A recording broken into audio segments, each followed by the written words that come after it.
So siguro ngayon ang aking gagawin ay magluluto ako ngayon ng sinigang na baboy. Ipapakita ko sa inyo ang aking version naman ng paano ako magsigang ng baboy. Ganun lang, ordinary lang naman yun. Itong aking sinigang mix. Hindi naman kasi masarap ang sinigang pag walang taba. Ayan, kumukulo na siya dahil mainit na tubig ang nilagay ko. Yung kumulo di yung labanos. Daikon ba yata to? At sitaw. Wala yung sitaw. Walang. At itong pichay o saka talong. Masarap na sabaw sa malamig na panahon.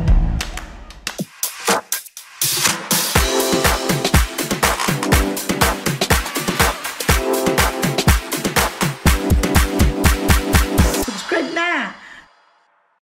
Welcome back to my channel, my friends and friendship. Ayan, madilim kami ngayon. Madilim at uulan na naman. Kumusta kayong lahat dyan? At kumusta ang buhay-buhay natin? Kami, ito, nagtitiis sa lamig at maulan na panahon. Kaya, no excuses talaga pag may appointment kami. Kailangan mag-aalis at pupunta sa doctor's appointment. Yun na yun eh. Kaya, hindi pwedeng hindi ma-excuse ang appointment pag may appointment sa doctor. So, kumusta ang weather ninyo dyan sa Pilipinas? It's mainit ba? Or saang lugar man kayo, ingat lang kayo parati. Si Mama Ella, ganun din. Bawat labas ng bahay, nakamas. Dahil natatakot ako, bahala na. Dahil uso ngayon ang trangkaso dito sa Amerika din dahil sa siguro sa pag-change ng weather. At lalo na, umuulan ng snow na sa lower part sa higher part ng California, doon papuntang sa Nevada. Doon sa Lake Tahoe, talagang nag-snow na doon, makapal na ang snow. Kami dito ang sumasalo ng lamig. So ngayong araw, my friends and friendship, almost, anong oras na ba? It's almost 1:30 na at magluluto pa lang ako ng aming lunch. Ngayon pa lang si Papa Dudes kumain ng aming breakfast. Diba sabi ko naggaling kami sa appointment. So siguro ngayon ang aking gagawin ay magluluto ako ngayon ng sinigang na baboy. Ipapakita ko sa inyo ang aking version naman ng paano ako magsigang ng baboy. Ganun lang, ordinary lang naman yun. Ang pagsisigang sa mga hindi pa marunong magsigang ay ipapakita ko sa inyo para masarap ang inyong sinigang. Na hindi lang basta sinigang siya na ipakuluan ng tubig at timplahan, hindi lang. Kundi ibang counting discarte naman natin. Kaya papanoorin na lang ninyo sa mga bagong mga nagluluto, yung hindi pa masyadong alam ang pagluluto, ipapakita ko lang ang aking paggawa ng sinigang. Okay, tara sa kitchen ko. At ako ay nakapaghiwa na ng aking mga ingredients. Ang aking isisigang ang pork belly. Ayan, kasi ang apo kong si Mikel humingi ng sinigang. Kaunti lang, hindi ako nagsisigang ng madami. Ito yung parang labanos. Ayaw ano ito sa English. At ito talong lang. Wala nga akong sitaw dahil mahina ngayon ang sitaw sa Oriental. So dahil taglamig na. Lipas na ang season ng sitaw. At ito ang bochoy. Yung parang pichay. At ito ay igigisa ko dito. Magigisa ako, my friends and friendship, ng aking mga ingredient. At ito naman yung nabili ko na pork nung nakarang araw.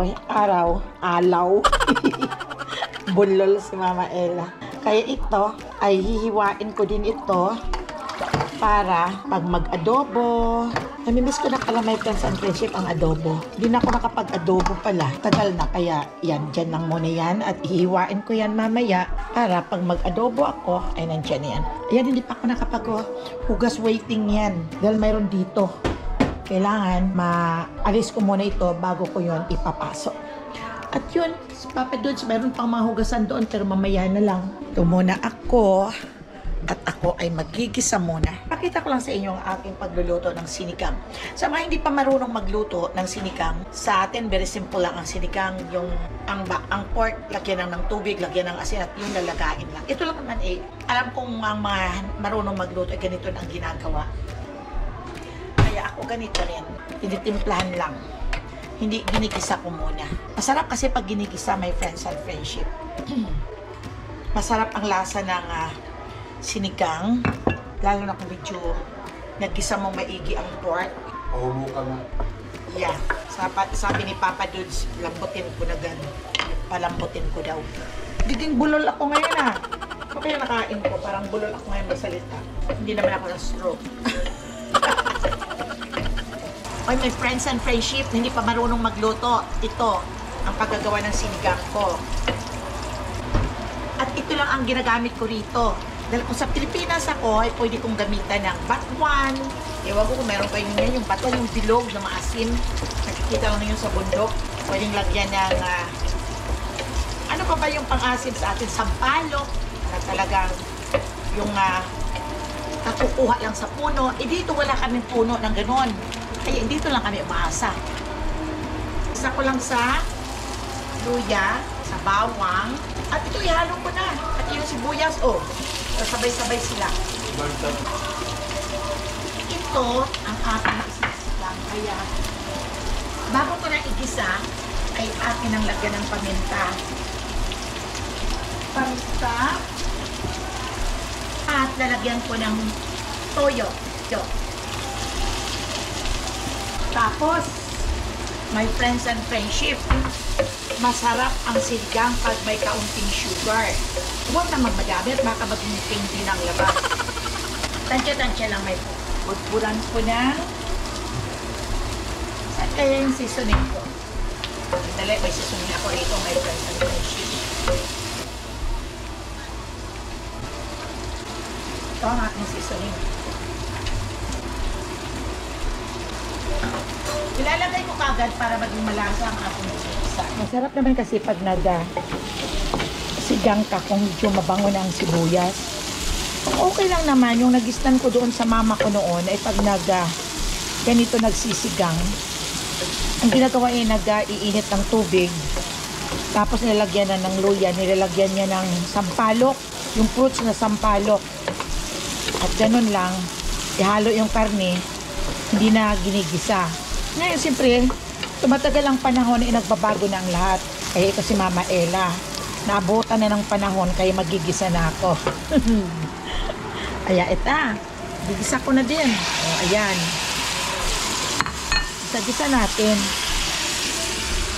Lapag ko muna itong ating GoPro para makapaghalo ako ng maigi. Ayan.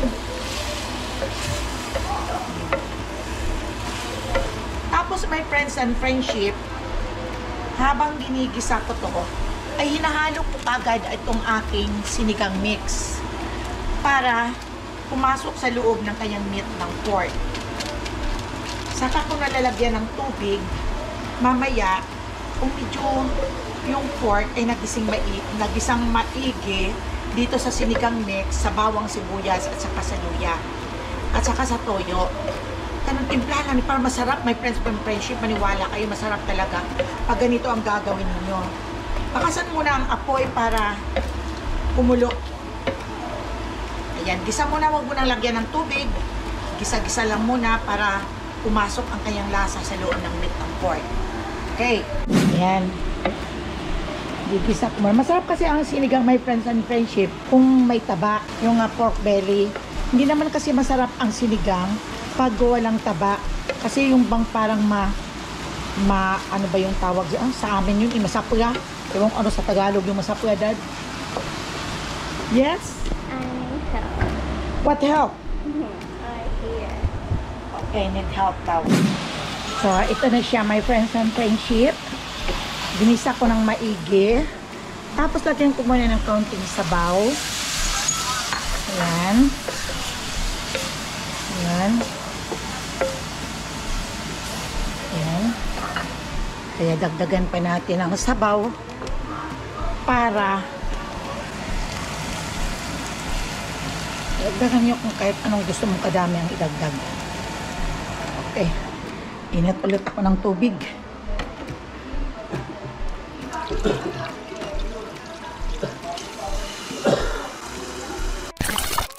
Ayan, kumukulo na siya dahil mainit na tubig ang nilagay ko, yung kumulo din. Yun ang gagawin nyo, huwag nyo lagyan ng malamig na tubig para madaling lumambot. Malasa na to kasi nilagyan ko na kagad ng timplada. Yeah. May lasa na siya. Tapos, ang gagawin ko nito ay lalagyan ko ng kaunting sugar para ang lasa ay mag-mix silang lahat. Yan. The purpose na kung bakit nilalagyan ko ng sugar, parang hindi mo talaga malalasap na masyadong maasim ang sinigang mo. Yung maglalaban ang asim, tamis, at saka yung alat. Kasi, pag hindi mo nilagyan ng sugar, ang lasa nito ay puro asim lang. Ang hindi mahilig sa maasim ay mapapapikit ang mata. Kaya lagyan ng konting sugar pag maasim para medyo lumalaban ang asim at saka tamis. Oh, masarap. Wala pa yung seasoning. Hinaan ko ng apoy my friends and friendship para lumambot. At tinakpan ko. Ito ang gulay na aking ihahalo. Itong labanos, daikon ba yata to? At sita, wala yung sitaw. Walang, at itong pichay o saka talong. Ganyan lang ang apoy para madali siyang lumambot. Huwag mamadaliin para masarap ang lasa ng sinigang kung medyo malambot na malambot. Pero habang nagluluto, punas-punas lang para huwag madumi ang kusina at hindi mapupunta sa ating pagkain ang dumi na kumakalat sa ating kitchen. Ito naman ay hihiwain ko to para pang sinigang, pang adobo. Ilalagay ko ito sa ziplock. Ang panghihiwa ko lang na ito ay pang adobo, pwede namang pang sigang, pero hihiwain ko lang ng pang adobo. Pwede namang mai-adjust kung may taba-taba siya. Oh. Nabili ko lang ito sa Hilito kahapon. Bali, $2.99 ang pound. Bumili ako ng dalawa. Update ko lang kayo. My friends and friendship, akin lang tong diskarte na may toyo ang aking sinigang. Kung gusto niyo yung lagyan ng toyo, pwede naman. Ito ay sa akin lang to. Kasi gusto kong mabago ang itsura ng sinigang. Oo, ang sinigang ay talagang walang toyo. Yung talagang talaga siya. Yung maputing-maputi ang sabaw. Ako naman, ay ito lang ang aking diskarte. Kasi, para sa akin, masarap ang lasa. Try ninyo. Masarap talaga ang lasa pag mabago naman. Kasi ang nakikita natin usually ang sinigang ay yung puting-puti siya. May sabaw. Pero ito naman, diskarte ko lang to. At napansin ko na masarap pala. Kaya try lang ninyo. Sa akin lang ito, pero kung gusto niyo try ninyo. Itong labanos o kaya daikon ay ihahalo ko na dahil matigas. Masarap kasi ito pag malambot na.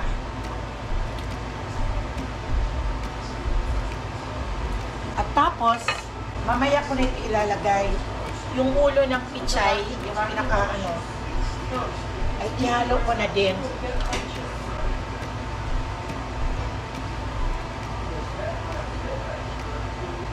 Yung ng pichay, yung pinaka puno niya ng dahon. At iiwanan ko lang siyang ganito para lalambot ang kanyang ang niya, my friends and friendship, ang karne. Kaya mamaya na lahat ako ay magliligpit pa.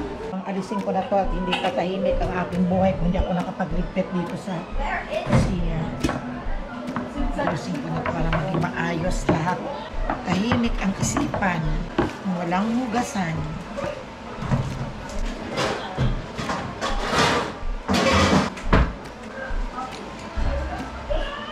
Hindi ko na hinugasan, pinupunasan ko na, binalat ko lang ito naman.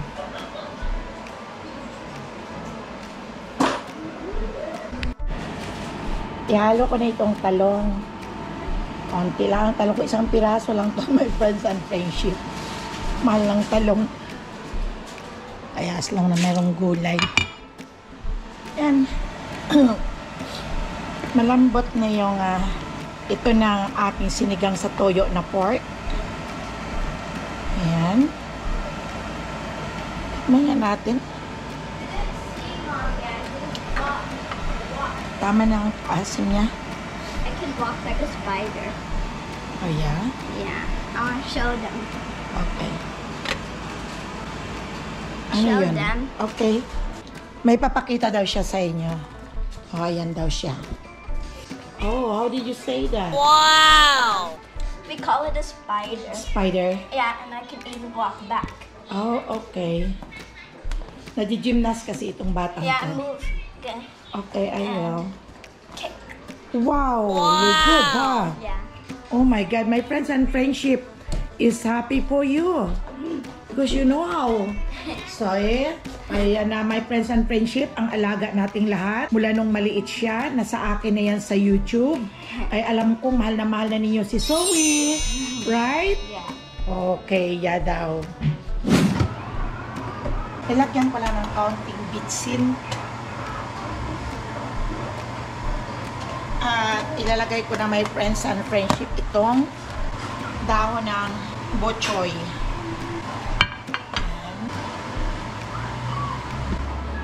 Masarap na sabaw sa malamig na panahon. Wow! Sinasabi ko sa inyo, my friends and friendship, baka magtataka kayo sa sinigang ni Mama Ella na may toyo. Yun ay aking diskarte sa pagluluto ng sinigang. Kasi sabi ko sa inyo, na karaniwan ang sinigang ay yung talagang yung clear na clear ang sabaw. Iba naman kay Mama Ella, sinigang sa toyo, sinigang na baboy sa toyo. Kahit ano lang, basta masarap. O diba, diskarte lang naman yun ng bawat isa sa atin. Talagang masarap na siya, my friends and friendship. Isang kuluan na lang at pwede nang kainin. Takpan ko lang muna sandali para maluto yung aking bochoy o pichay. Kaya bago ang lahat ay siyempre maglilinis muna ako para masayang buhay. At pagkatapos nito ay pupunta na ako sa room at ilata. Ganun ako pag ako nagluluto, sinusundan ko kagad ng punas para hindi ako parating naglilinis ng kalan. Dahil nakakapagod naman pag kalan ang nililinis, daming trabaho. Ayan na. Kaya off ko na. Pwede na yan. Pwede na kumain. Okay, dito lang siya. Game na siya. Takpan ko na siya at kung sinong gustong kumain, total may kanin naman, ay pwede na. Nasa labas ako galing. Napalabas ako ng aming mga dogs, my friends and friendship. At tingnan niyo my friends and friendship. Tubo-tubo na naman itong mga ebidensya ko. Ay nako, Diyos ko Lord. Hindi na talaga mapipigilan ang pagtanda. Kaya nga nagli-lipstick na lang ako para hindi mukhang matanda. Medyo tumigil my friends and friendship ang pag-ulan. Nagsawa din siguro. Bukas is Wednesday. Thursday ang Thanksgiving. Wednesday, magre-ready ako ng barbecue at gagawa ko ng macaroni fruit salad. Kaunti lang. Ay, naku, pahinga na naman si Mama Ella. Wala kasing pasok si Zoe. Off niya ngayon. Nakakain na kami ang lunch namin, kung anong oras. Ngayon lang kumain ng aming lunch. At malamang mamayang mga 9 o'clock saka na kami kakain ng dinner. Nakakapagod sundan ang oras. Ang bilis kasi ng oras. Ay, sobrang lamig. As in, malamig talaga, my friends and friendship. Kaya, ang sarap mahiga. Ang sarap matulog. Nag-imagine kami ni Papa Dudes kung paano kami uuwi ng Pilipinas. Kasi nandun kami kanina galing sa doktor, sabi naman ng doktor, you can go to your vacation, sabi ng doktor kanina. As long that your phosphorus, lahat ng mga lab test may okay. Kung mga 2 weeks lang ang ibakasyon mo doon, ay okay lang, or 3 weeks, sabi ng doktor. Kaya, basta, sundin lang ang dialysis ng 3 times a day. Diba? Sabi ko kay Papa Dudes, huwag kang magkasakit. Dahil kung ganito lang ang bakasyon natin sa katawan mo ngayon na maganda ang pangangatawan mo na wala kang sakit, as okay. Kaya sabi ko, sana makauwi tayo ng March. Kung makauwi tayo ng March, sana in good health ka noon. Sabi ko, gusto ko, sabi niya, nang makauwi. Kahit 2 weeks lang, sabi ko. Yun din, sabi ko, kaya uwi tayo. Talagang, inquire nga muna ako, sabi ko sa Baxter, kung magkano ang shipping at saka handling ng mag-deliver sila ng ating ng iyong solution for dialysis.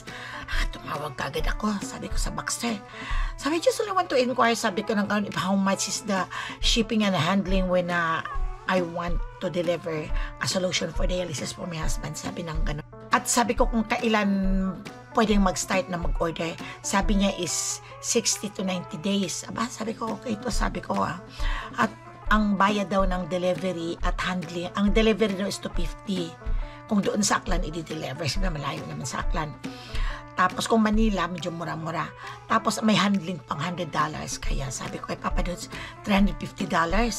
Sabi ko, orderin na natin kahit hindi tayo uuwi. Kung matuloy tayo o hindi, basta orderin natin. Sabi ko, kung hindi naman yun magagamit doon sa Pilipinas, kung hindi tayo makauwi, okay lang, di i-donate doon. Sabi ko, kaya sabi niya, order ka na. Sabi niya naman, wala pa tayong ticket. Sabi ko, mga February na tayo kukuha ng ticket. Sabi ko, sana matuloy, no? Ang sarap pakinggan at ang sarap talaga magplano. Sige, plano lang ng plano, sabi ko. Okay, hanggang sa dito na lang, my friends and friendship. At magandang araw at magandang gabi or kung anumang oras dyan ay ingat lang kayo parati. At shout out sa inyong lahat na sana bigyan tayong lahat ng magandang buhay at magandang pangangatawan. Bye-bye!